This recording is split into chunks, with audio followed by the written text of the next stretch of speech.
Hello. Hello. Welcome to the final night of the Cheltenham Science Festival. Welcome to the very, very last show, which weirdly enough, I think I've done probably about 5 different years. I've done the last show, the show which basically, like playing the worst record at the end of a disco, they placed me on to shoo everyone away from the grounds. So it's lovely to be in this virtual sense of Cheltenham. How are you finding Cheltenham, Josie? I love it. I've been to, is it GCHQ? Is it? Yeah, it's GCHQ. I've been to see the Spies. I've been to the public school. I'm absolutely in my element. What about you? Well, the weird thing is, you know a little truth about me, don't you? Which one of us went to that public school? What, Cheltenham Ladies College? Yeah, I did. Yeah. I've changed more than you imagine. No, there's a boys' college there as well. And the boys' college is where they filmed the brilliant movie about the kind of 1960s sense of rebellion and politics and what was wrong with British society, by Lindsay Anderson. So because I didn't really enjoy my time there, the fact that every holiday I could pop in a VHS tape, which would show the basically a bunch of schoolboys and girls. There was one girl in that because it was an all boys school on top of the roof, kind of attacking the headmaster and all that was a tremendous balm, I found. Yeah, it must have been very lucky to literally have it all on film in that context. In the context. I found something, and I was looking through my diaries from when I was young, when I was a teenager the other day. I sort of found them in my office. I was really shocked by it, and I found an entry which was about a week after my parents broke up, and it's about my sister Katie, who I love dearly and get on with really well, and it's very short. Can I read you some of it? Yeah. Okay, so today was upsetting. Mum was really sad because of Dad and all. Dad and all, not a big deal. This language is so awful and juvenile, but Katie is still a slag. God, I really hate her so much. I want to kill her. Birds of a Feather was great. It was the funniest one yet. Sharon dreamt that she was famous. What? How do 12-year-olds have this terrifying psyche like that? I suppose it's just not understanding consequences and not really appreciating empathy. But it's just like, awful. I'm going to kill my sister. I love Birds of a Feather. I love that, yeah. After the murder, Pauline Quirk was a real pick-me-up. And I love some of the voices Linda Robson does. Anyway, hello. We should say we've got an incredible bill tonight. It's been a while since we last did a live show like this. We did See Shambles about a month ago, 4 weeks ago, I think it was, which was in our virtual Albert Hall, which was an absolute delight. I also want to show you something, because one of the odd things about doing a show like this is normally if we were doing Cheltenham Science Fest or anything else, you have kind of 2 hours of build-up and you're in a green room. Oh, hello, Professor Welby. Tell me how fast you're sending particles around the accelerator and all that kind of stuff, whereas we've just been kind of dithering in our home. Or to show you the divide between me and my Radio 4 sidekick, as I like to think of him, Professor Brian Cox, this is what I've spent the last 20 minutes doing, and he won't have ever been doing this, right? I don't know if any of you can see. That's hopefully it doesn't blind you. That's my skylight. It is slightly broken. I've had to repair it. I have spent the last 20 minutes for the second time this week repairing to try and cut out some of the light, my skylight, with a collection of commemorative sick bags that I was given in November from doing the Abattoir Horror Festival in Aberystwyth. Now, there are things that you won't find Brian Cox doing, repairing skylights with commemorative horror-based sick bags. Yes, it's very much on brand.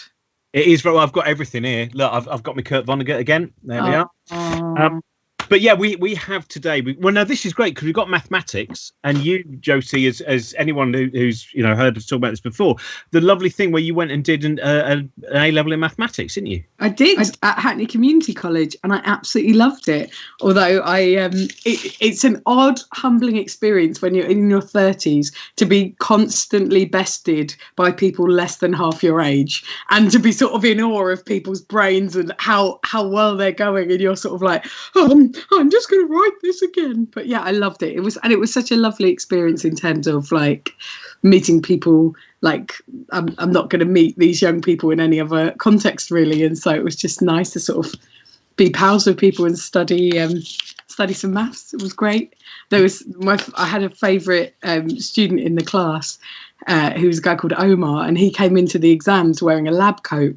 I was like, Omar, have you just sat a chemistry exam? And he said, no, it just makes me feel more clever, innit?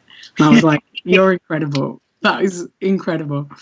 And I often wonder what he's up to now, because I didn't really stay in touch, because I think it would be very weird for a woman in her mid-30s to be like, let's all stay in touch. But you see, what I imagine is one day you're going to be walking through one of the fancy department stores you go to, and someone says, Madam, would you like to try this fragrance? And you go, oh, Omar. Yeah, well, with the lab coat and everything, I thought, well, I might as well go into spraying perfume in department stores. That would be genuinely heartbreaking, and I hope that happens when I'm walking through a hospital, or when I'm walking through CERN or something like that instead.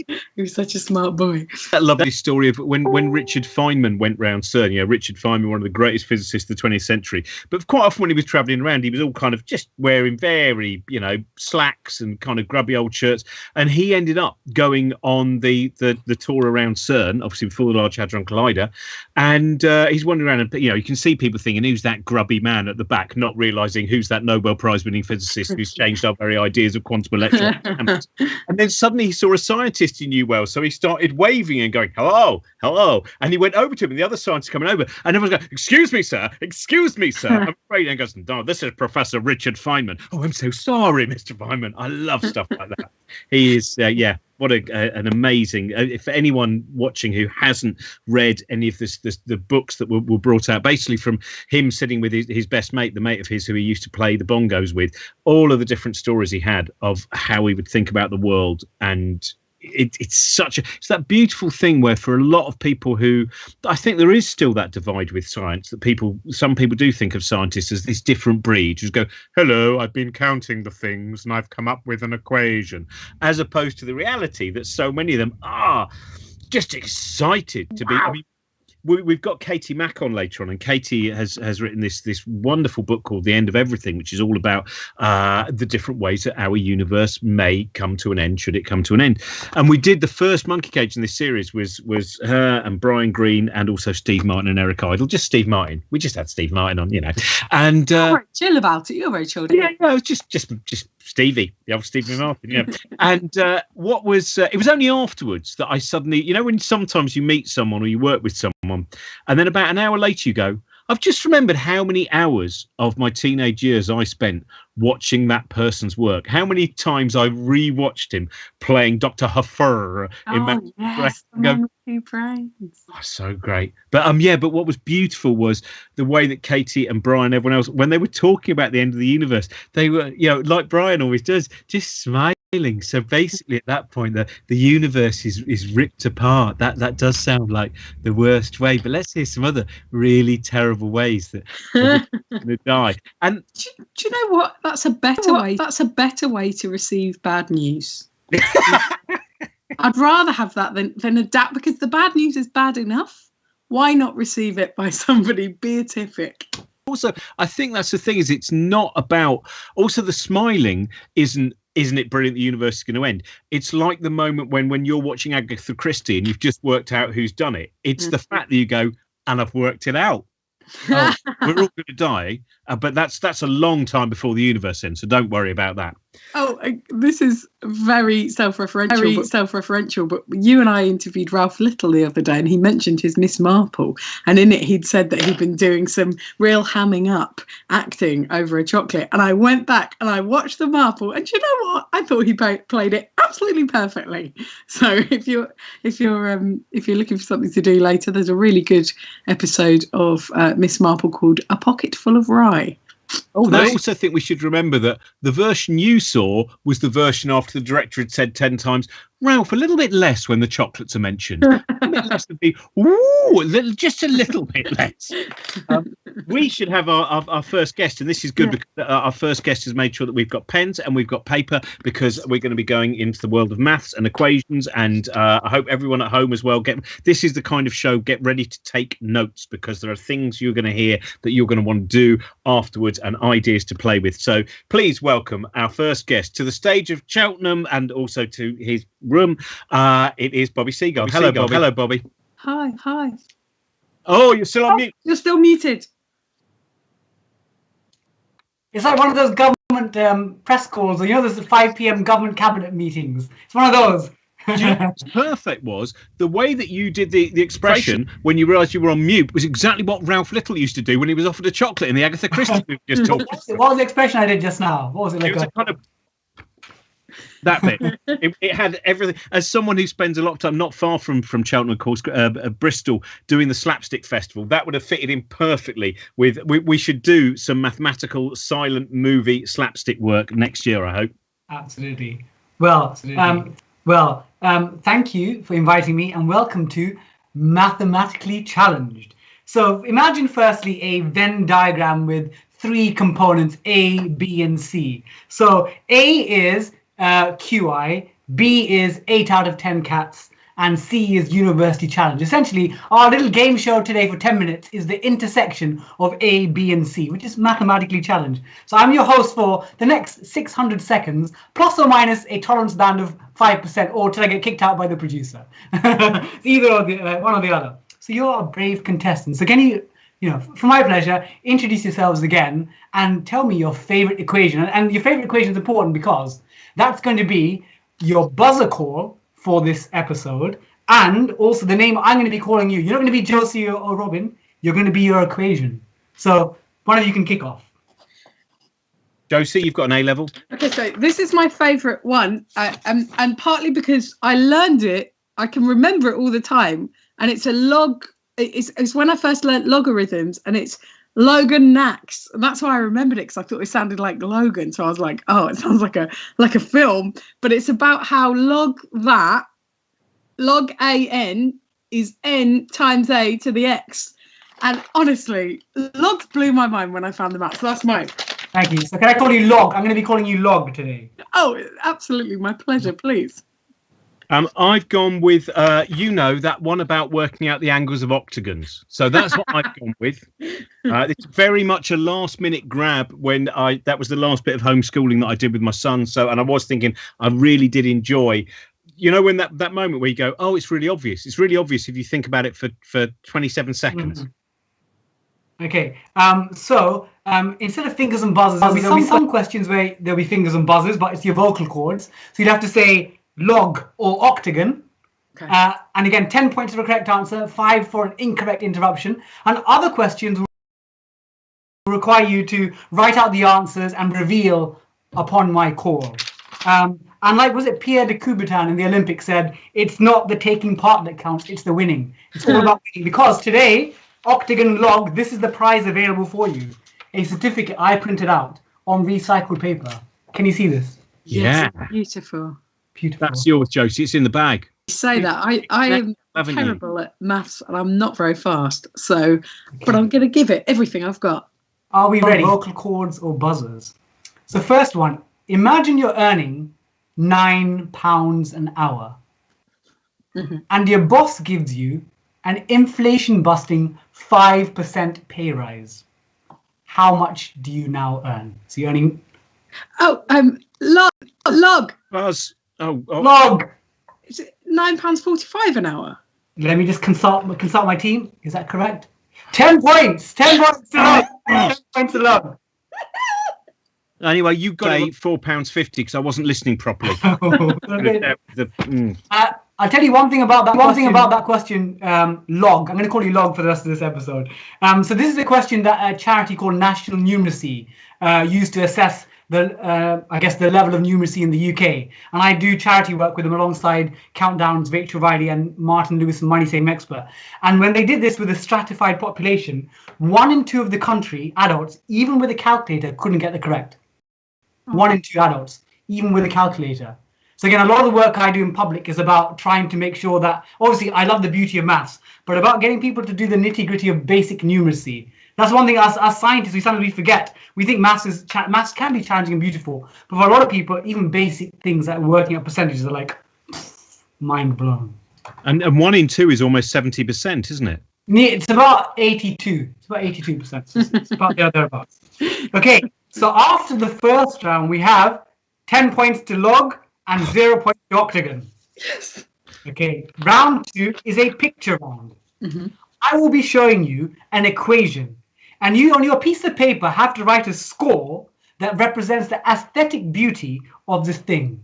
0 represents the worst thing you've ever seen. It makes your eyes bleed.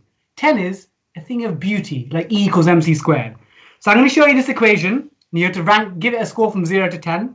And this is the government's COVID alert formula. Oh, hang on. Right.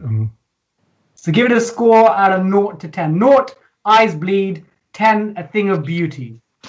So you have 5 seconds, contestants. 5, 4, 3, 1. Gladiators reveal. Give me a score.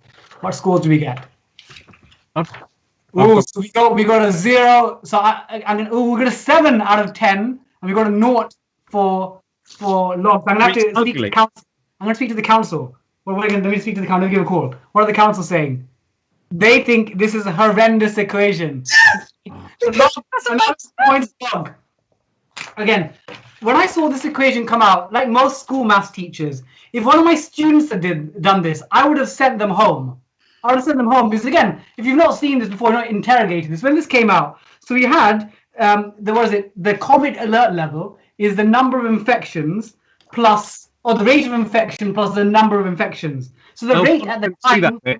That makes a lot more sense now. The rate of infections at the time was 0.7, and the number of infections was about 183,000. So if you plug it in, you get 183,000.7.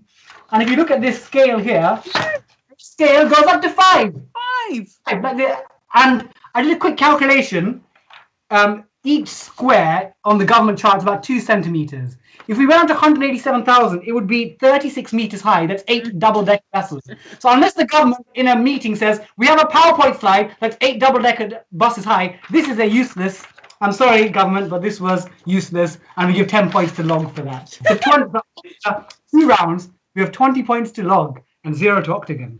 So now we're entering round number 3. Round number 3. I'm excited. So this is charades with a twist, charades.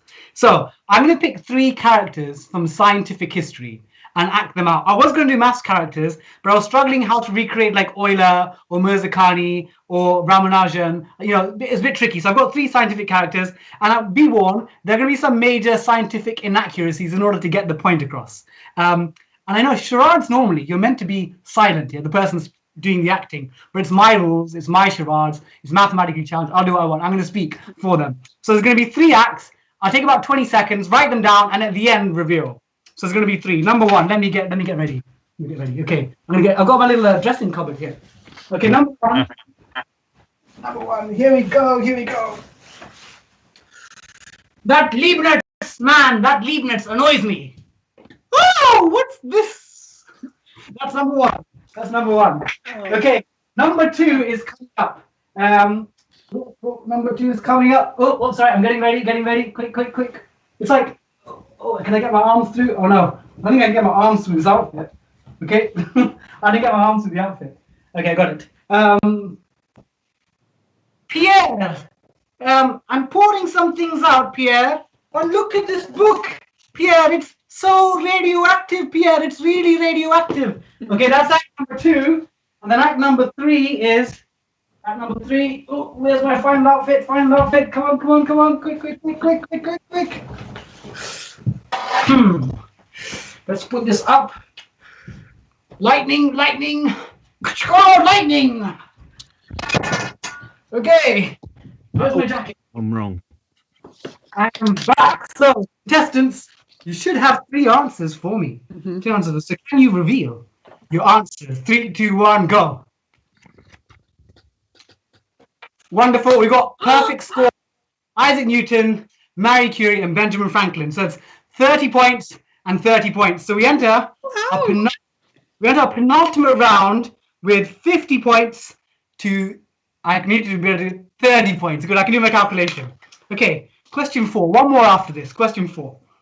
According to mathematician Alex Bell's survey of more than 30,000 people, what is the world's most populous or popular number? I'm giving you 4 options. Is it 3? Is it 4? Is it 7? Or is it 8? Do you want a 50-50? Could I would 50-50. Because I think both of us will know what the 50-50 is, won't we? Oh, So. Yeah. remove two options. Do-do-doom. You have 7 and 8 left over. Oh, now that was very unexpected. That is quite a turn. And also quite difficult because both are appealing in different ways. They are. 8, so beautiful. 7, lucky. So you have 5 seconds, contestants, to come up with an answer. 5, 4, 3. Okay. 1. I'm gonna go. Oh, I was gonna go for 7 as well. Yes. Okay. You're way in the lead. No, mate, it's fine. Is it? You are correct. It is 7. What is the popular number? The thing is, in China, 8 is the most popular number, but I think Alex Belsa's survey would have been perhaps very Europe heavy. So 7 came top with 9.7%. And actually, number 3 came second. It was 7.5. 3 came second. Okay. 3, that's the magic number. All these have such resonance.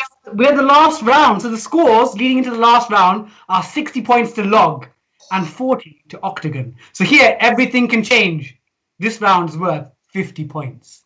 50 points. And it's a bit like Bruce, Bruce Forsyth, you did get your, was it higher or lower? Higher or lower? Unfortunately, it's not going to be a long, it's going to be a short version. Meters.info for the world population today. The world population today at midday. So I'm going to give Octagon the chance to first guess. And then Log will say higher or lower for the win or the loss. So Octagon, you have 10 seconds to write down what was the world population according to worldmeters.info at midday today. You have 10 seconds to come up with an answer.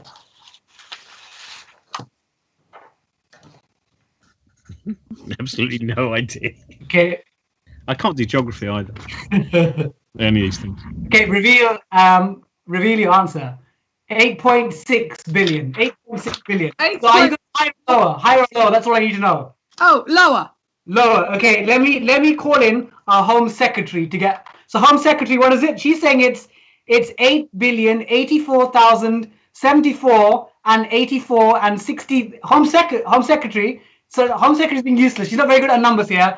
The answer is 7 billion, 708 million. So we have a winner today with 110 points. Congratulations to Log, who wins our certificate for mathematically challenged. There you go.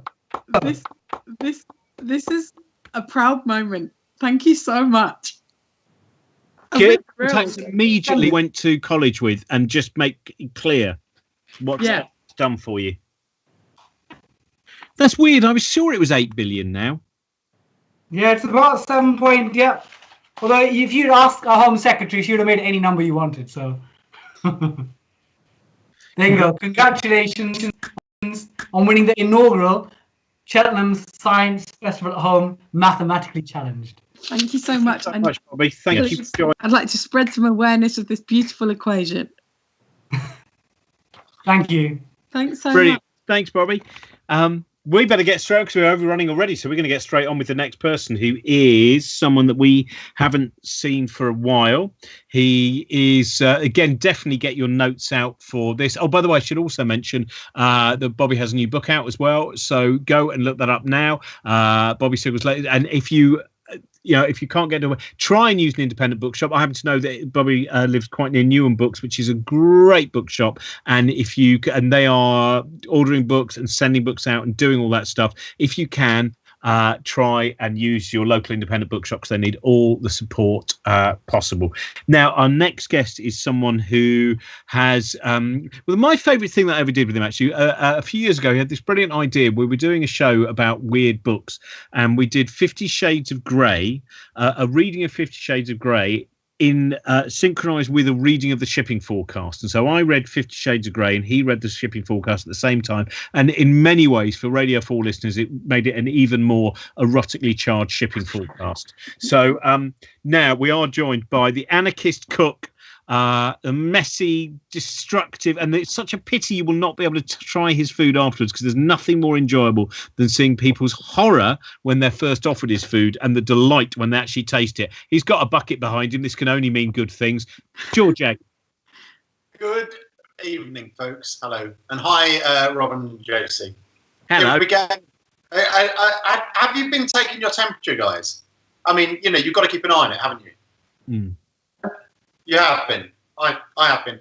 I'm into cooking, so the only thermometer I've got temperature with is one of these ones for testing the doneness of meat. The way it works, you have to plunge it into the thickest part of the flesh, and then you can find out how, you know, between you and me, it creates more problems than it solves. Anyway, let's not worry about it.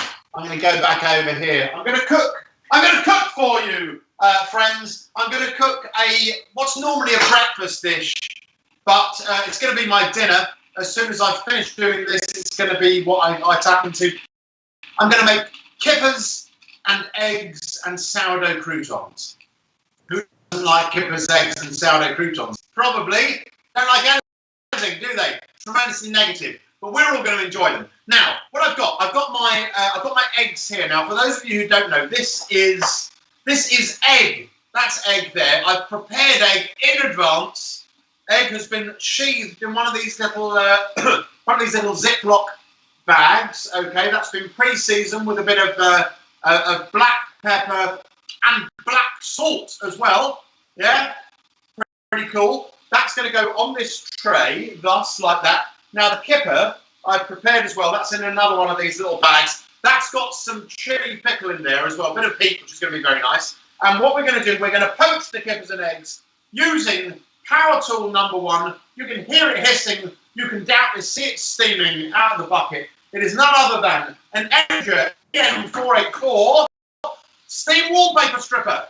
Look at that. What a beauty. And what we do is we take the paddle of the wallpaper stripper, we plunge it over the top of the ingredients on the little tray like that, and we need to put some pressure down on top to make sure that it all stays there and the steam can circulate around the ingredients, thus poaching the contents of the bags to perfection. By the way, this is actually happening. This isn't a dream. It's all real. Actually, it's not. Actually, you've all been involved in some awful household accident, and this is a coma. Might be, mightn't it? Anyway, don't worry about that. That's gonna steam there. The bags I'm using, this is an example of the bag. They're little Ziploc bags. Do look out for them. Very useful for this kind of thing. They open like that, and you can reseal them pretty hermetically. The sort of thing you would get if you were to buy earrings in a market, yeah? Or, depending on the circles you move in, drugs. Great. So they're gonna poach around there. We're going to do some croutons as well in just a second. If you do get hold of one of these brilliant other things you can do with the Energy EN484, first of all, if you ever find yourselves going on a stag night, yeah, or a stag weekend, what you do is you get hold of one of these, all right, you wrap it in, you put it in a box, wrap it in some nice fancy paper, a big bow, that sort of thing, and you go up to the groom, you give it to the groom, and you say, Tony, we got you a stripper. And they'll say, it's not really that sort of thing, it's a cottage and ball games weekend. And then I open it and go, oh, I can use that in my house, can't I? Other things, very good for the steaming open of spouses' letters, yeah? Who you writing to? Solicitor. Also very good for deep, you see, if I lean over here like this, very good for deep exfoliating facials. Seriously, the condition of my skin since I started doing this, I'm 80. Pretty good. All right, we're going to let those continue to cook. We're going to do the croutons in just a second. Here's a question for everyone here. I would imagine you're all getting to the supermarket every now and then, aren't you? Just for your essentials, obviously, which is great if you shop in Waitrose because they got essential everything. Essential buffalo mozzarella, delicious. Anyway, when you do go to the supermarket, especially this time of year, I've noticed a problem. It's when you get to the supermarket and you realise, hot summer's day, you realise you are underdressed for the supermarket, yeah? Because you forget that they keep the supermarkets cool because of the produce. And you're in there wearing T-shirt, flip-flop, look, it's all real, it's all cooking. You're in there wearing T-shirt, flip-flops, shorts, and you're walking around going, I'm too cold. I can't focus on the shopping.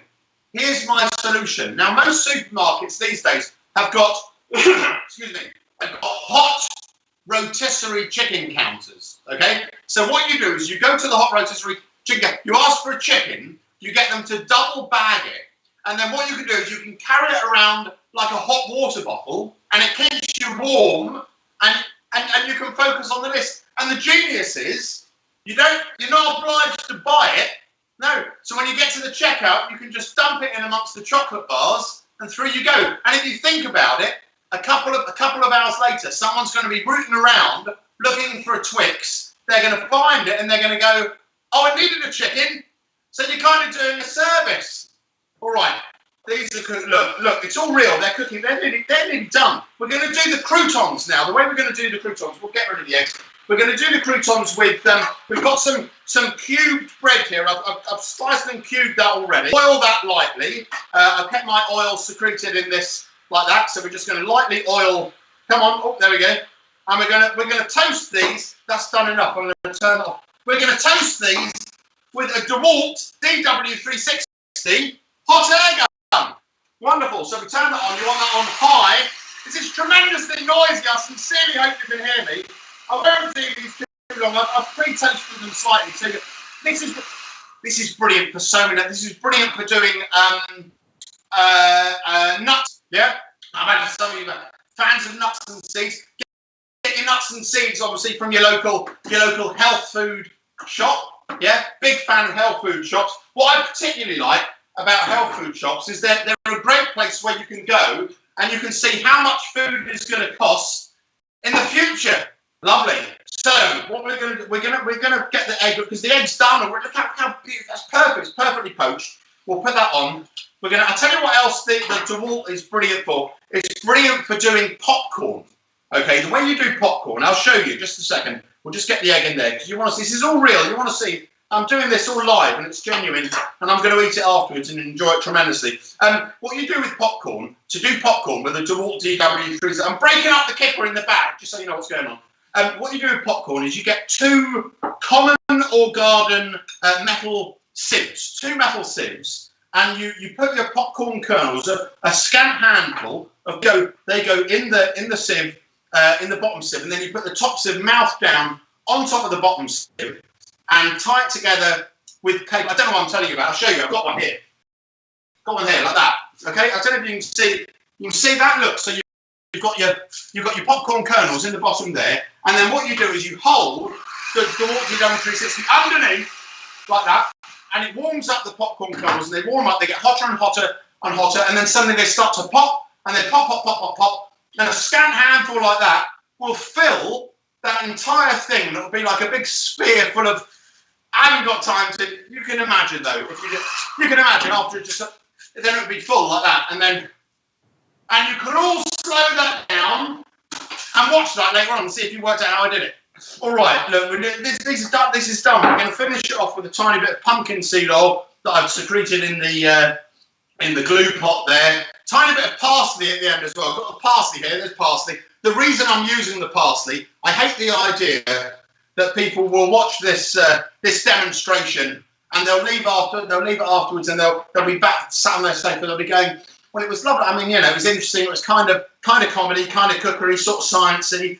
But that dish you did, really could have done some parsley, couldn't it? So we want to cover every eventuality. So the parsley goes on there like that. A little bit of black pepper to finish it off. Oh, we're going to finish it with some mayonnaise. I've got mayonnaise in a little sachet here like that. If you want to get hold of sachet of mayonnaise, very simple. Just go to any supermarket, cafe, IKEA restaurant, that kind of place. You'll find they've got sachets and sachets of mayonnaises, ketchups, mustards, that sort of thing. No signs anywhere saying you're not allowed to take them, so you can just help yourself. And as you can see, I've been to quite a few. Most important thing, if someone does come up to you and accosts you and says, "Excuse me, what do you think you're doing?" You just say, "I'm diabetic." And they'll go, "Oh," they don't know what it means. I don't really know what it means, but it seems to work. Anyway, look, the food's ready. I'm going to bring it up to the camera so you can look at that. Oh, look, wow. Cooked live. I ought to taste it in front of you. Let's get some real live. I ask you, because you've done so many amazing things with kettles, with trouser presses and all these and ironing stuff. more often, every time I've seen you, it's been delicious. Have you ever had a night where you've gone, well, to be honest, that iron was at the wrong heat, and that really is the worst meal that I've ever made? Do you know what? No, but also here's the thing: I never get to taste it. Doing these shows is the only time I get to taste it, because every time I do a live show, I hand it out to the audience. It all gets eaten, and I never know if it was good or not. But the feedback I get is pretty good. Here's a funny thing that happened at Edinburgh years and years ago. I was doing a thing where I was doing pancakes on irons, and I dropped the egg, and I only had one egg, and it went on the floor. And I thought, well, I've got to. So I said to the audience, I said, look, I'm going to complete the recipe. I'm going to scrape the egg off the floor. For heaven's sake, the food will be carried out at the end. Take photos of it, but don't eat it, because I've just dropped the egg on a sticky stage. Anyway, plates went away, came back, all gone. Everything eaten. I think that's a reflection of the cost generally of going to visit the Edinburgh Festival, that if there's a bit of free food, if it's on the floor, it really doesn't matter. It's been cooked. It's been cooked, exactly. 3-second rule, I was quick. And we should tell everyone as well that on your website you have these. I mean, both of us, and I think Josie as well, huge fans of those really gaudy 1960s and 70s recipe cards with just fantastic, strange pipings of things that are then also covered in aspic. These very often looking like something that may well be seen in an early part of a 1952 film about an irradiated monster. And you've got a series of cards which are celebrating in that style the recipes that you've done as well, haven't you? Yeah, exactly that. I've done three shows where I've cooked in different environments, and for each show I've done 3 recipe cards. So yeah, you can get them all on the website. So there's a set of 9: how to cook in a car, how to cook on the train, in a hotel, with power tools, all that sort of thing. Generally, is anyone watching this, if you're staying in a hotel and you've seen perhaps in the area you're staying, there was a leaflet suggesting that George had been playing there recently. Check he hasn't been staying in your room, or you will probably find the remnants of a cod mornay in the travel kettle he's been using. So that's. And if you do, listen, it's been cooked, give it a taste. Yeah. Oh, something's caked in this kettle. I imagine George Egg's been here. Don't always presume George Egg's been doing cordon bleu cooking in that kettle. Don't always taste the lime scale. Thank you so much, George. Brilliant as ever. Thank you. Now, the next person you had a weird recipe book, by the way, didn't you, Josie? Yeah. Which one do you mean? Do you mean the royalty one? Which one? Go on. I got given, some friends of mine and I each had a different cookbook from the 70s, and we would cook dinner parties where we each cooked one course from it. And mine, which was very much done as a troll for me as a Republican in the English sense of the word, mine was the Royals cookbook. So I would cook all these dishes that were favoured by Princess Anne. Oh, man, that's...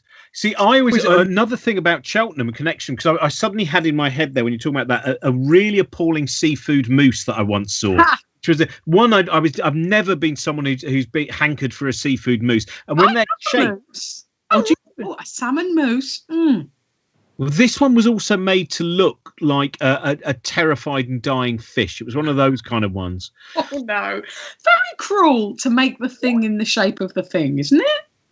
Yeah. I think that it has a certain kind of Frankenstein quality, doesn't it? It's dead, and yet in some ways we've brought it back to life. But I was thinking that another great thing from Cheltenham was the location of a TV sitcom where one of the main things was the terrible cordon bleu cooking of its lead character. It's where the TV series Carla Lane's Butterflies was made. That's what all the exterior locations, because Wendy Craig was someone who was always poor old Geoffrey Palmer, who I believe, by the way, I'm not sure he's going to be watching, but Geoffrey Palmer I think was 92 yesterday. Oh wow! Happy birthday! He's great. What a great man, and fantastic actor. So we're going to have the next person we've got up is someone that I think the first time I gigged was at the Lowry in Salford. She wrote this really incredible show that is about so many different ideas of family, about connection, of loss of connection, and also about astronomy. And it's called Man on the Moon, and it's absolutely amazing. And we are now joined, I hope, by Keisha Thompson. Hello everyone. Hi, I'm Keisha Thompson. I'm going to perform 2 pieces for you. The first one is a song from my solo show Man on the Moon, which was about my relationship with my dad. And this song in particular was about me kind of grappling with his mental health and how that has an impact on me, and the little voice that would pop up into my head to represent kind of paranoia and my worry about his well-being. Yeah, I think that's the best way that I can describe it for you. And then I'm going to do a poem afterwards, which is called Algebra.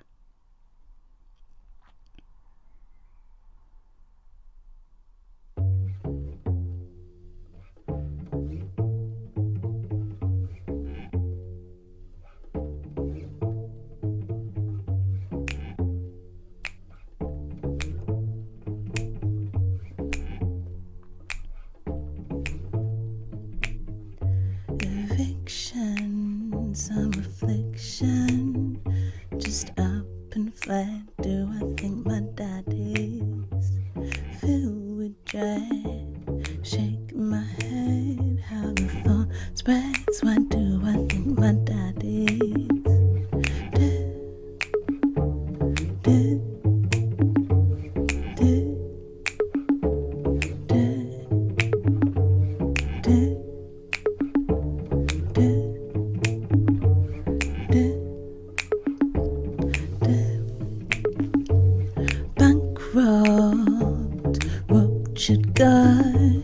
Choked in bed, do I think my dad is filled with dread? Shake my head, how the thought spreads. Why do I think my dad is dead?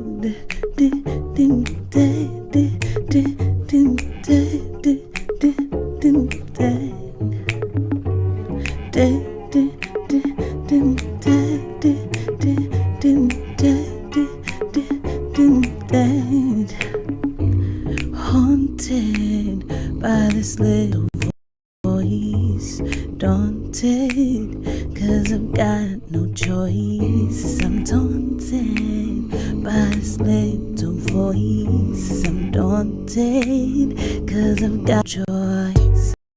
Dead, dead, dead, dead, dead, dead.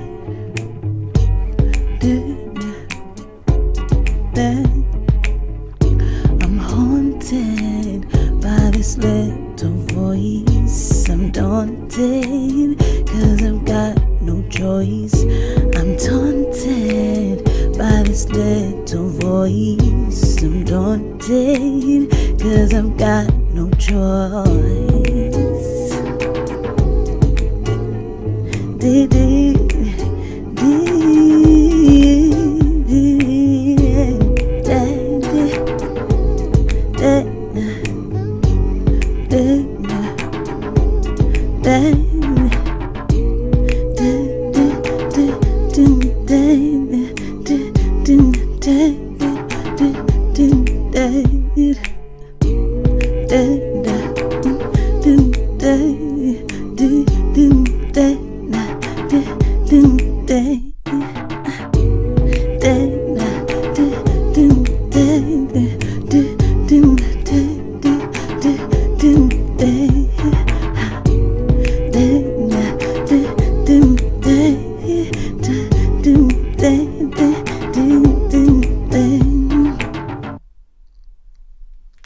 Thank you.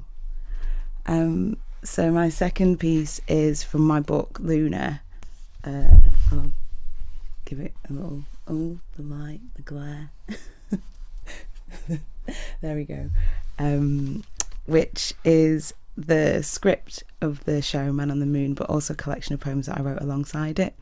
And again, it kind of delves into the topic of my relationship with my dad and my mental health, his mental health, and the politics that he taught me around kind of what it means to be a Black British man in the UK. Well, yeah, a Black British man kind of speaks for itself.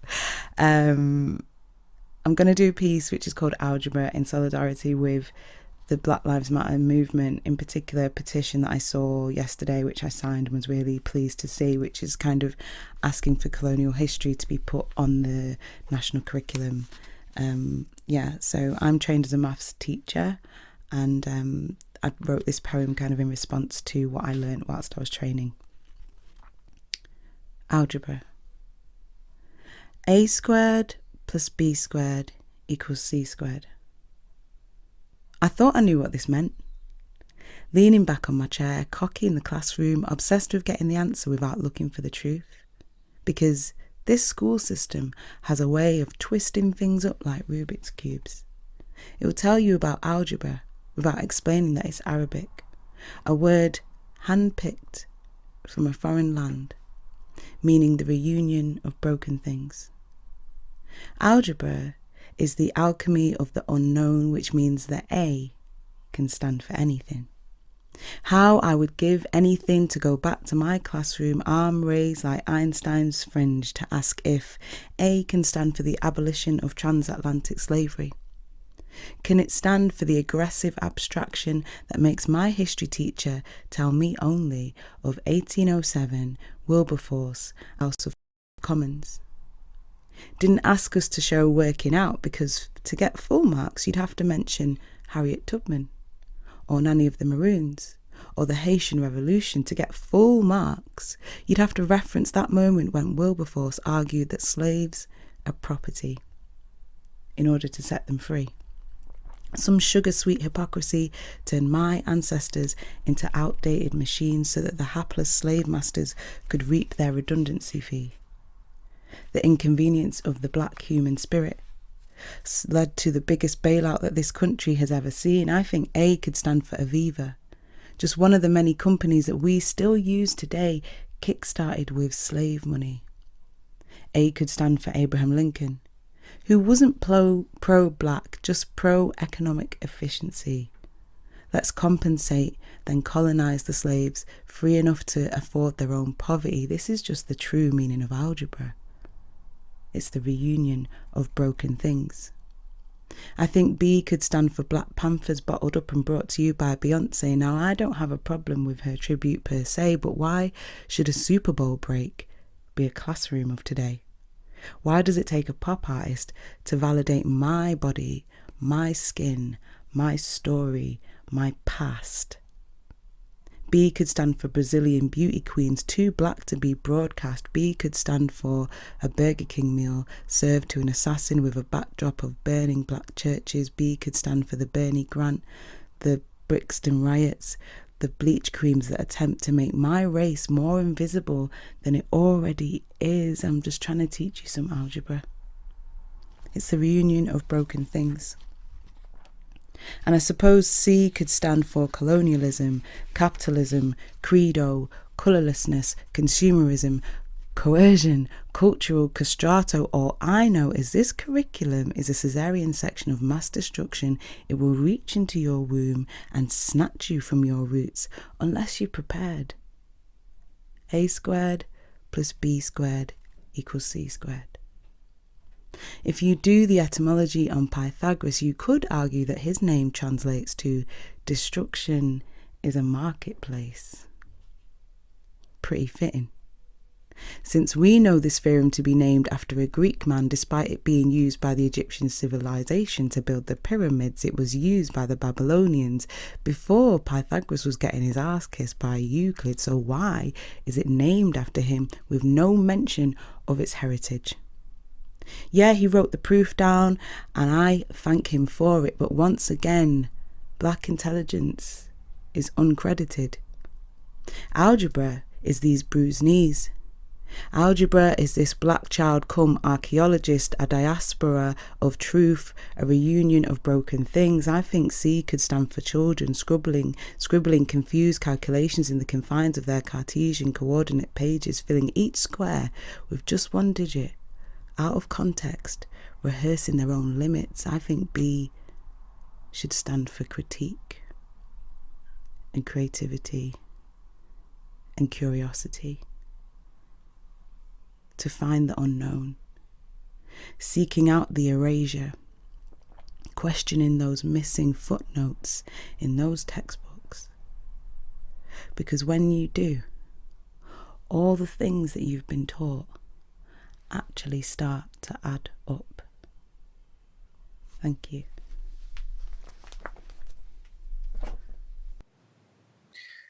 Thank you very much, Keisha Thompson, and her work is amazing. And as you saw from that poem as well, which is it doesn't need to be said, obviously the pertinency of that poem. She has a book out called Luna, and yes, she's go on the internet, find out. There's everyone you hear tonight has got so many different things to tell you, and so many different ways of taking intricate and curious ideas and connecting them in so many different ways to humanity. And that's so much of what a lot of the stuff that I've done in Cheltenham Science Festival over the years, a lot of the stuff that I've seen, all the different people that I've met and the shows I've been, so much of it is about making sure that people don't think there's science and then there's kind of stuff, and it's the two of them as our shows fundamentally about joy and interest and wonder in the world.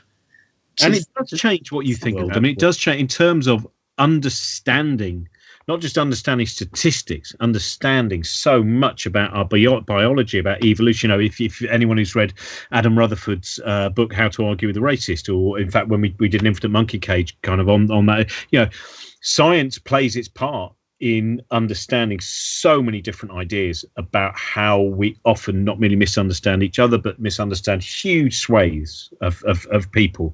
And if you look at things more closely, if you really try and understand them, and that's from biological ideas, that's from ideas of physics, everything, all of these things can be brought together to give you a greater understanding of our place in the universe. And our place with each other as well, which I think, and the necessity of comradeship amongst many other things. But don't worry, the universe ends eventually, and that's what we're going to move on to now. Should really be the closing act, but it's not. I mentioned Katie beforehand, who has written this fantastic book that I've read twice now, and there's still one bit that I can't seem to get right. When you try and do you have that, Josie, where sometimes you read a book and you go, "Oh, that's a really brilliant idea," and it's in your head, but when it comes out of your head in conversation, you go, "Grrr!" Yeah. It's sort of the desperate, like, okay, I'm not explaining this very well, but so okay, yeah, unbearable. Yeah, you've got to keep trying. Yeah, no, and there is a point. I think there's 3 stages, or at least 3 stages in terms of when you're reading a science or watching a lecture. One is during the lecture you go, yes, I got that, and then you leave the lecture and you go, nope, that's very much still in the room. That has not been carried with me. Then there's a second stage where you go, yeah, and then you go, yeah, that does make sense in my head, and you can see the diagrams in your head and the way that connects and the web of information. And then exactly what we're just saying, you try and say it out aloud and you go, no, it lives alive in there, but it is not yet translatable. And then there's that third occasion where you go, I almost look like I know what I'm talking about, but I've never attained that. And that's why I have my own personal physics butler, who I call Brian, who does all the heavy lifting for me. But it's not even really lifting if you look at it from a gravity. Yeah.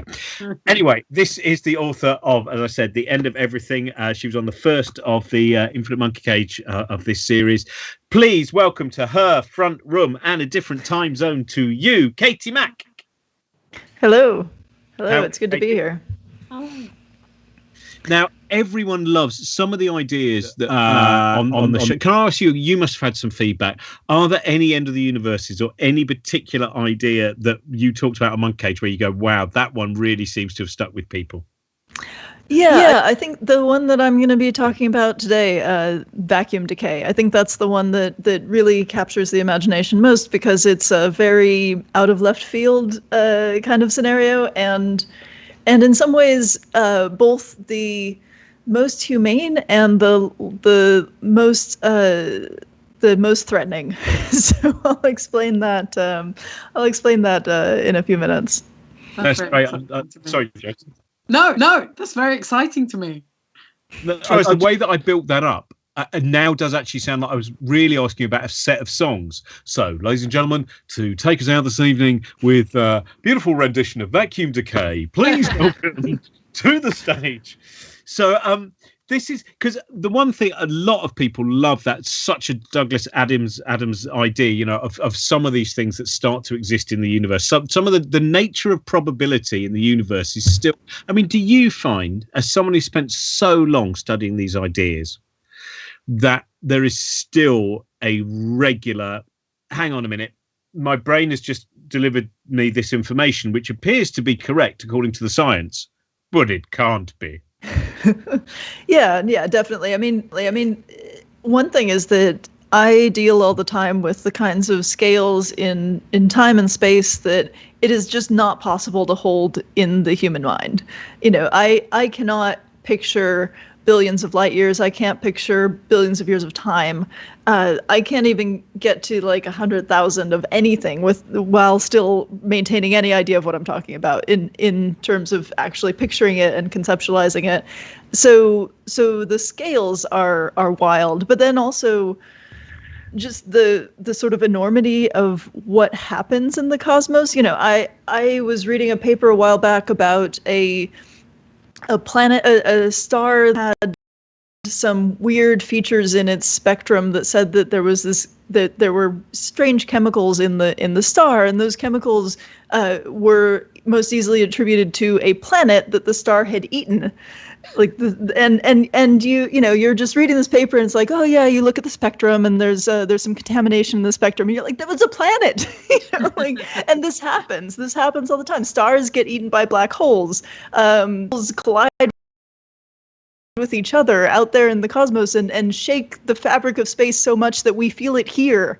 You know, I mean, that's it's astonishing. These kinds of things are happening, that these incredibly huge events are occurring just all the time, and we can see evidence of it in our telescopes and instruments like gravitational wave detectors and so on. And it's just a fact of the universe, and we have to kind of come to terms with the fact that there are these huge things happening that we have no control over, are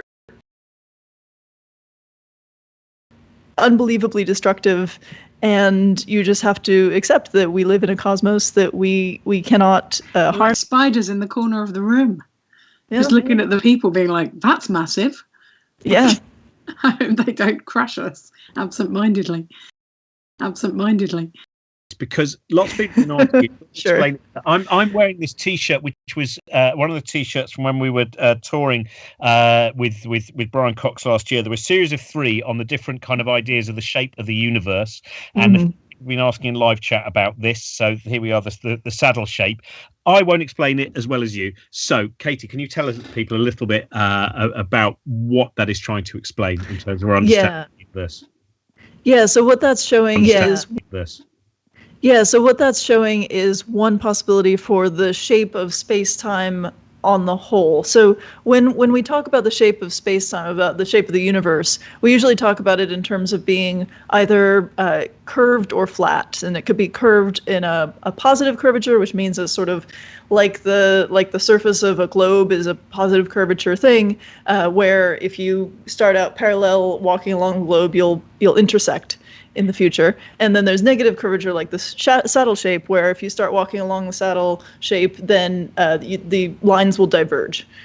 So there's this sort of divergent nature of parallel lines in that case. And when we look out at the cosmos as a whole, we try to figure out what's the shape of space, in the sense that if you fire them parallel to each other, will they at some point come together, or will they diverge? And if they come together, that's a positive curvature universe. If they diverge, that's a negative curvature one. And if they just stay parallel all the time, that's a flat universe. And it doesn't mean the universe is flat as in 2-dimensional. It just means that that's how light moves through it. Because one thing that Einstein taught us is that light responds to the shape of space in terms of how it's sort of bent around, and it's bent around by the presence of matter.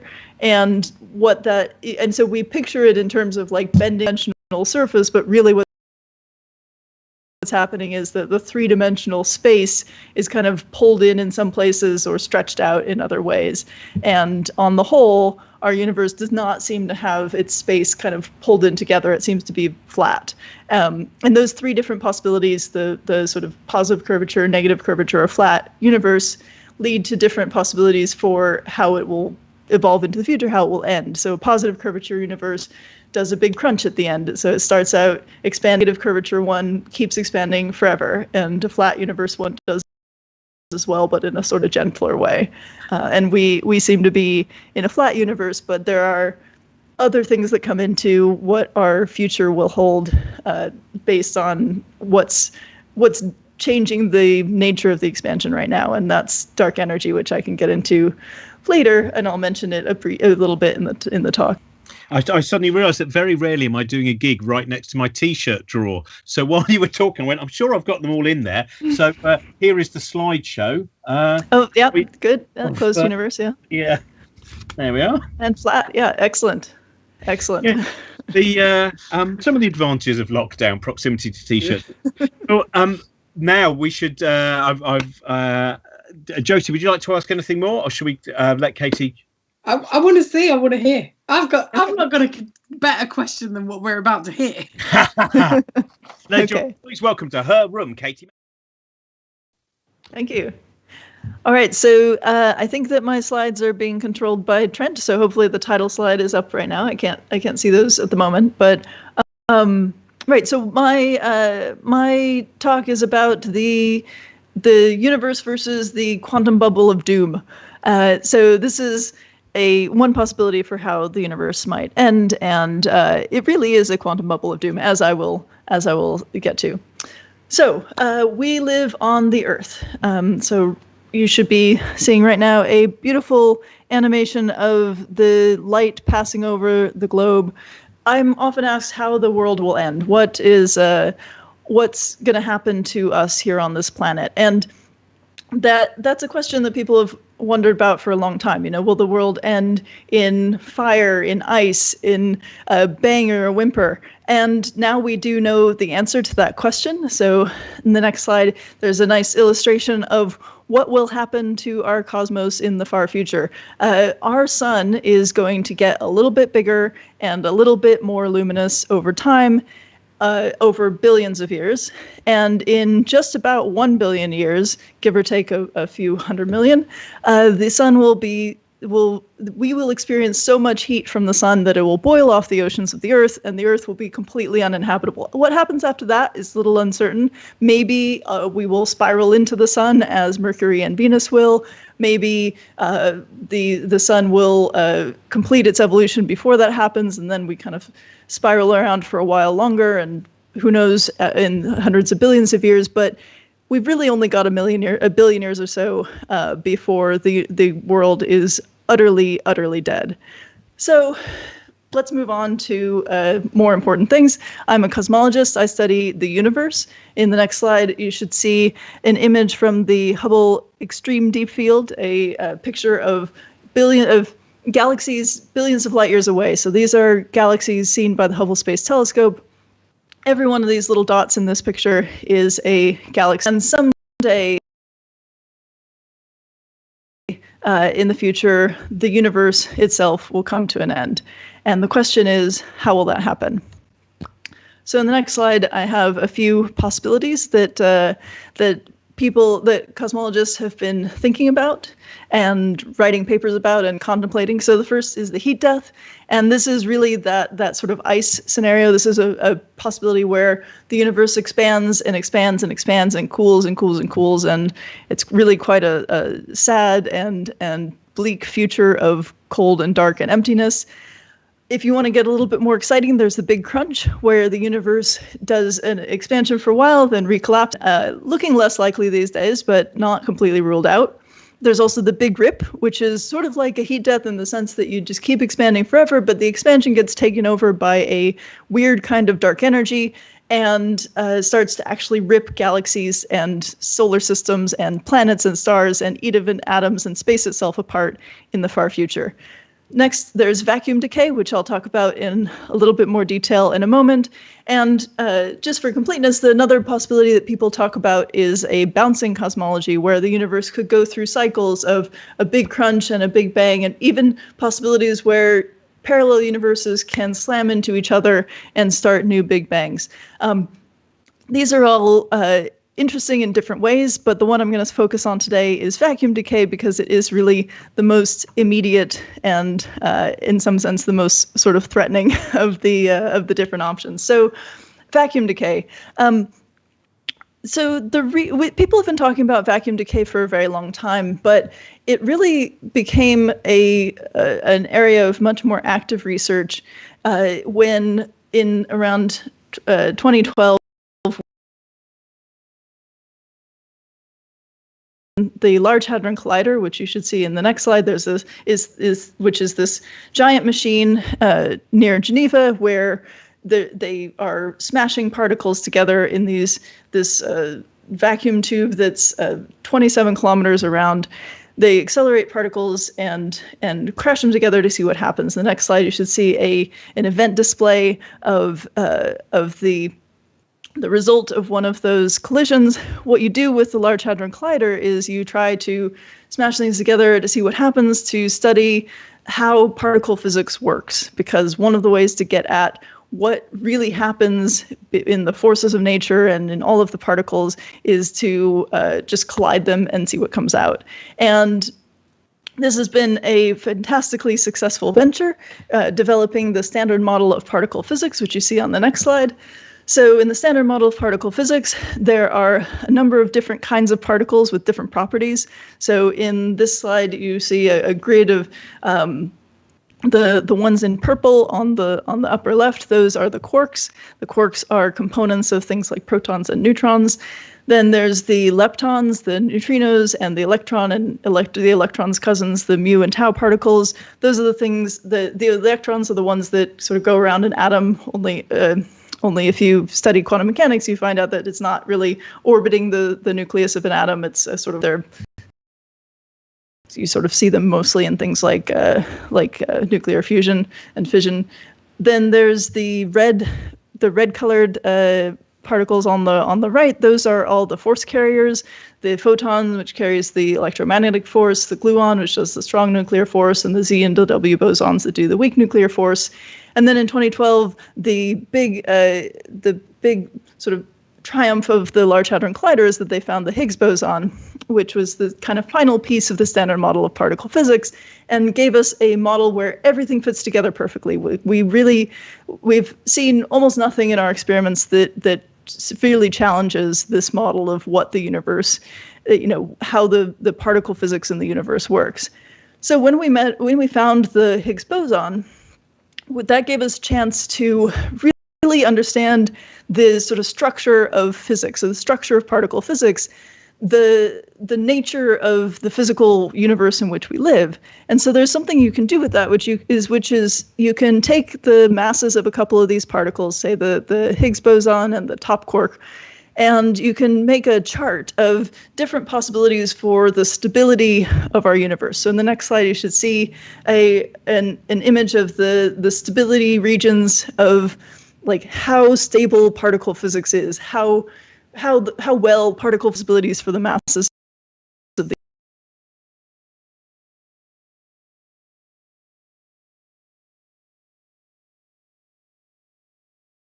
these particles. And so there's this green region where, like, if the masses of those particles fit in that region, then that means that everything's fine, the universe is stable. In the red region on top, that's a universe that would sort of destroy itself immediately, so that doesn't work. On the red region on the right in this diagram is a kind of way that the models don't really make sense. And when we measured the masses of the top quark and the Higgs boson, we found that we live right in that little sliver of yellow. So in the next slide, you can see a box where the measurement is highlighted. We are in this region of metastability, which means that our cosmos is stable for now. It means that it's stable in the way that something is stable if you kind of balance a pencil on its tip. It's stable as long as it's balanced there, but something could happen to make it fall over. And in the next slide, you see a diagram that sort of illustrates what I'm talking about here. So let's say that there are two possibilities for kind of the structure of the universe. We call these different vacuum states. Okay, so there's a one vacuum. So in this diagram, there's a sort of two little valleys. One of the valleys is a little higher up than the other one. And let's say our universe is sort of a ball that can roll around in these valleys, and we are sitting in the higher valley. So that little ball is kind of just plonked in that higher valley. That's our universe living in this vacuum state that's called a false vacuum. So the higher valley is the false vacuum, the lower valley is the true vacuum.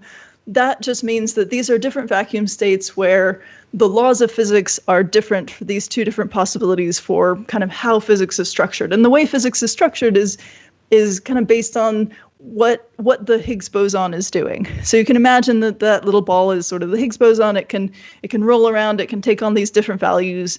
And if it's in one value, then our universe is in a false vacuum.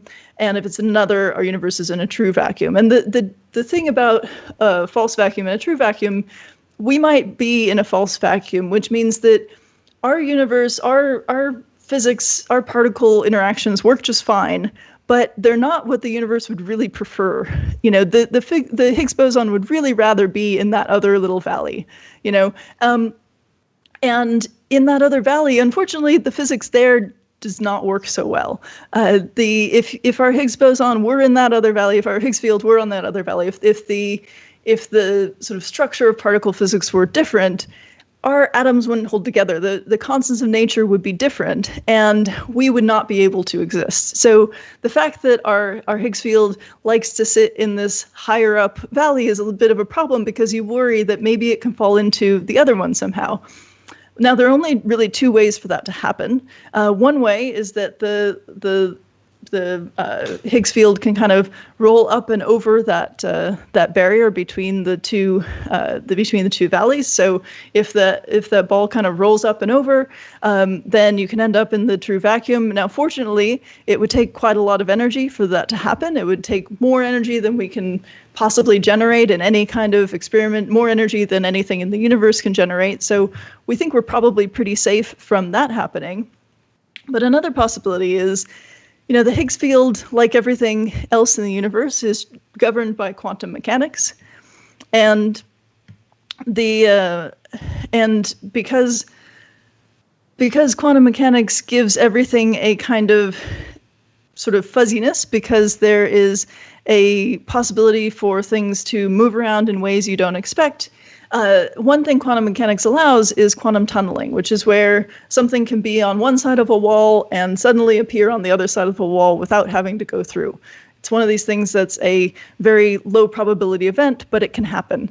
And that means that if our Higgs field, if our sort of particle physics is living in this false vacuum, then it can quantum tunnel right over to the true vacuum, kind of at any time for no reason.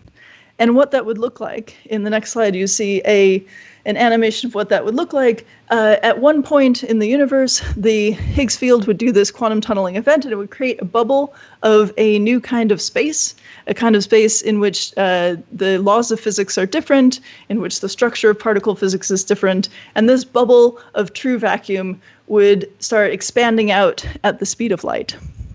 And because it's expanding at the speed of light, anybody standing nearby has no way of seeing it coming, because you can't see something coming at you at the speed of light. And so you wouldn't know that it was happening until it hit you, and you still wouldn't know it then, because your nerve impulses don't travel that fast. And so it would just kind of travel out at the speed of light through the universe and destroy absolutely everything. The first thing that would happen is the bubble wall, which has some energy associated with it, would sort of incinerate you. And then you would be inside the bubble where the laws of physics are different, and your atoms don't hold together. And then what happens after that is a little unclear. But there was a paper in 1980 where a couple of physicists were examining this possibility, not thinking that it was something that could happen, but just thinking about the possibility of what if we were in a false vacuum? What if there was some true vacuum where the Higgs field could change and put us in this weird space? And they wrote about this in a way that I thought was really poetic. So first they did a calculation that said that inside that true vacuum bubble, the space itself is unstable, which means that once you're inside that bubble, the space itself will collapse upon itself like falling into a black hole, and everything will be destroyed immediately. And so in the slide, there's a quote from that paper. It begins, it begins, "This is disheartening.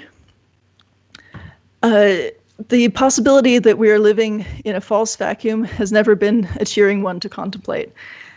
Vacuum decay is the ultimate ecological catastrophe. In a new vacuum, there are new constants of nature. After vacuum decay, not only is life as we know it impossible, so is chemistry as we know it. However, one could always draw stoic comfort from the possibility that perhaps in the course of time, the new vacuum would sustain, if not life as we know it, at least some structures capable of knowing joy. This possibility has now been eliminated." So it's not a happy story, the possibility of vacuum decay, because it could happen at any moment, and it would really destroy the universe. Everything that bubble touched would be destroyed and would end up inside this true vacuum where it could no longer exist in any reasonable form. But there are a couple of reasons not to worry about vacuum decay, even though I have just said it could kill us at any moment. One is that tunneling event is very improbable. So we think that it would take, trillions upon trillions upon trillions of years, 10 to the power of 100 or 10 to the power of 500 years before it's likely to happen in the sort of space of our observable universe. Another reason, of course, is that you wouldn't see it coming, you wouldn't feel it. It would be a very gentle way to go. You kind of wouldn't even notice. But also, it's based on the idea that the standard model of particle physics, which has passed all of our experimental tests, is all that there is, and there's nothing else that we'll discover. And in the next slide, you see a pie chart of what our universe is made of, as far as we know. And there's a big chunk of the universe that's dark matter, which is a kind of invisible stuff that holds galaxies together. But we don't know what it's made of. We don't know, how it works, except that it has matter and we can't see it. It's invisible. There's a big chunk called dark energy, which is something that makes our universe expand faster and faster and can lead to different kinds of ways that the universe could end. But we don't know how it works, how it got here, what it's really going to do in the future. And then there's a little chunk labeled in this diagram atoms that contains the entire standard model of particle physics. So everything we've ever discovered, everything we've ever seen or touched or interacted with in any experiment is in this just little tiny 5% slice. The entire standard model of particle physics is there. And we know that if we base our assumptions about the future of the cosmos on just that little 5% slice, we're probably missing something important. What we learn about dark matter and dark energy are going to change how we understand physics to work in the cosmos, and maybe they will tell us something completely new about how the universe will end. So, stay tuned. That's what we know right now, but in the future we might fill in this story and find some new and more exciting way for everything to come to an end. So if that sounds interesting to you, check out my book. I go through all of the possible apocalypses that I mentioned before in that book. Thanks so much, Katie. That's wonderful. As we mentioned before, the end of everything. And I suppose that the thing there talking about vacuum decay is, as you said, it's not a happy ending, but one of the things I suppose which is most important for us is how much we wish it to happen. So there is a point where you go, as long as you're going through life going, well, I hope it doesn't happen. It's that bit where you go, do you know what, the world really, the way it's behaving now, when's the vacuum decay coming? So that seems to place. But thank you. Your book's great. Thank you. We better get on to our final act because we've nearly run out of time. Yeah. And it is someone who was meant to join us for Sea Shambles at the Albert Hall, but decided that she would do a fantastic live show from her front room with her flatmate Ben, where she would sing 26 songs while drinking, and found out that led to her losing her voice for 2 days. So she has been on a very strict diet to make sure that she's made it to this one. Oh, yeah. And I say that, we don't know, do we, Grace? Hello. You might have been checking all things before Hello. we. It's been nothing but carrot juice ever since. Absolutely. Morning, noon, and night. Yeah, I'm okay. I'm still a little bit husky, but it's a lot better than it was. How are you, everybody out there, and Robin and Josie, who I can see? Yeah, we're having a lovely time. What? But just before you are you doing 2 songs tonight, aren't you? I think. Not that I believe. No, I thought I was doing one song. Oh yeah, you're right. I forgot about the rule we brought in after we found out your introduction to songs are considerably longer than the song. Yeah, we had to change all that, didn't we? Grace is. We've done loads of gigs together. Sparks fly. Absolutely. It's this sort of camaraderie that I really miss from our gigs together in the flesh, Robin. Well, it's very nice to be with you both. You too, Josie. You too, Josie. Your wallpaper looks fantastic, by the way. Thank you. Very much that has such the quality you see in things like Sherlock. You know that bit where the just go beautiful. We should mention as well. Thank you very much to everyone at the Cheltenham Festival. I know they've put a huge amount of effort into making sure there was something as the festival, the normal live festival, can exist. So Marika and all those people, and thank you very much to Trent and to Mel and all those people who've helped make this happen. We'll quickly plug as well that Josie and me are still making loads of stuff at the moment during lockdown. And we have a book shambles show with Tori Amos coming up, I think, which was... It was a real thrill. Wow. It was a real thrill. That's amazing. I didn't really ask anything because I was just thrilled to be there. Yeah. It was lucky because Tori Amos didn't have a video connection because it was just the audio thing, but I could see Josie and Josie could see me, and I could see Josie just going, it's Tori Amos! And then at one point she played the piano while she was talking, and I was like, here we go. Oh wow, okay. I was going to say it might have been an impersonator then if it was only her voice, but if it was the piano as well, then that's how you know. That's how you bloody know, isn't it? Yeah. How are you? It was the best Tori Amos impersonator in the world. I'm fine. Yeah, I'm fine. I think. Yeah. Good. I've just been watching the footage of the Colston Hall, Edward Colston's statue being torn down, and feeling like really emotional about it, and how really moving. Yeah, same. It feels like watching history written. Do you know what I mean? I was thinking, I wonder if the people who watched the Berlin Wall come down, I wonder if they thought, like they're going to talk about this for decades and decades. This footage is going to be seen millions and millions and millions of times, and we're going to look back and go, it was that day. But yeah, I don't know. I'm looking at for the hope in things at the moment. That's what I'm doing. But yeah, I think I'm all right. Are you guys all right? I've not seen it yet. Josie's been filling me in. I've just been wrapping books all day. I've literally missed. I've disconnected from the world for every few hours a day for the sake of humanity. By disconnected from the world, I mean I'm not on Twitter at the moment. It's a very separate thing to the physical world. Sometimes people forget that. What are you going to sing tonight then? Well, I thought I would sing you my song about Charles Darwin, if that's okay. That would be lovely. I thought it seemed relevant to the Cheltenham Science Festival. I just want to say here briefly, Robin, I meant to text you this the other day, but I had a dream the other night that there was a mouse in my house, and the mouse was called Robin Ince. I don't know if I had named the mouse Robin Ince, but it wasn't you. It wasn't your entity in the mouse. This probably isn't good content for the viewers of the Science Festival. I've got the big Freudian dictionary of how did you feel about the mouse? How did you I had trapped the mouse in a humane mousetrap, and I kept saying, we need to release Robin Ince. So yeah, don't know what that means. I'm psychologically, I'm desperate to get you back out on stage in front of in the world, Robin. That's obviously how I was feeling about it. We must release Robin Ince. Because that could have turned out very nasty. The other, we must kill Robin Ince. He's nothing more than vermin. I have eaten a lot of cheese in your house in the past, though, so I think it might be linked to that as well. I think so. Yeah, I'll send you an invoice. Shall I sing this then? Yes. With the beautiful mouse intro that you've given us, ladies and gentlemen. And if you do, just in case Sorry, Robin, I've got to plug in my laptop. 3 seconds.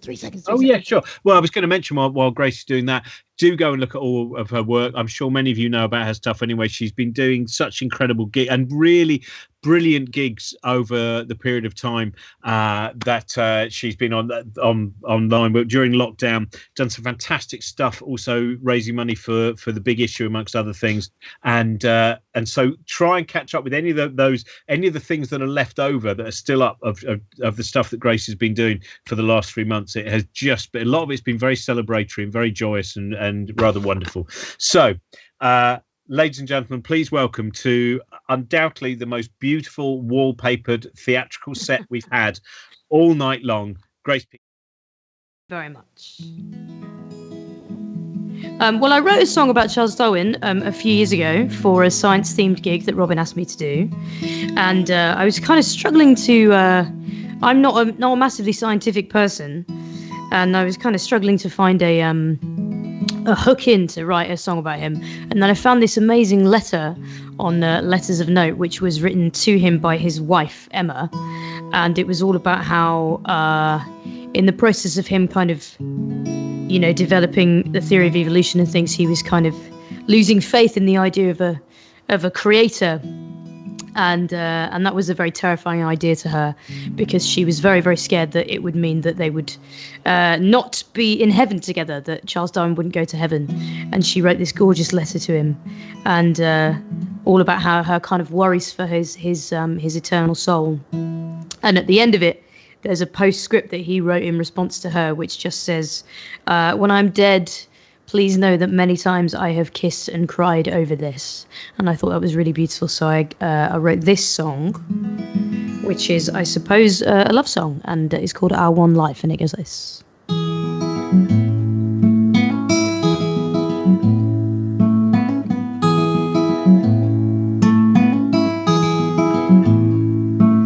A mind of untold history, a journey round the world. So one heart, just your Charlie, forever to my girl. The burden of discovery that nearly took me whole, and left you who has my heart now to worry for my soul. And love, and love. When I'm dead, know this, many times I've kissed and cried over this, and cried over this.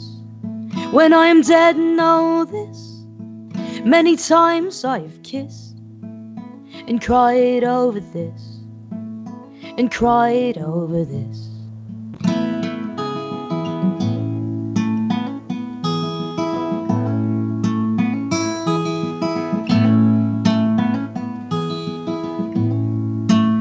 The oceans that divide us, of distance and of faith, I worry for our one life, you worry that I'm safe.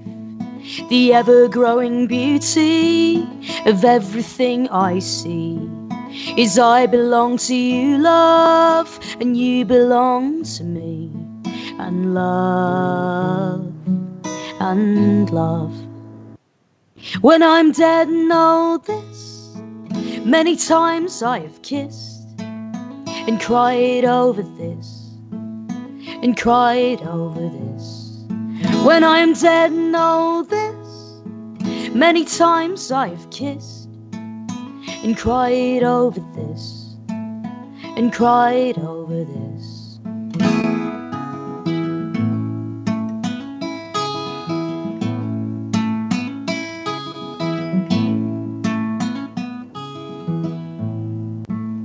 My heart has known it's one love, of that being no doubt. One life, this life was enough, you made each second count.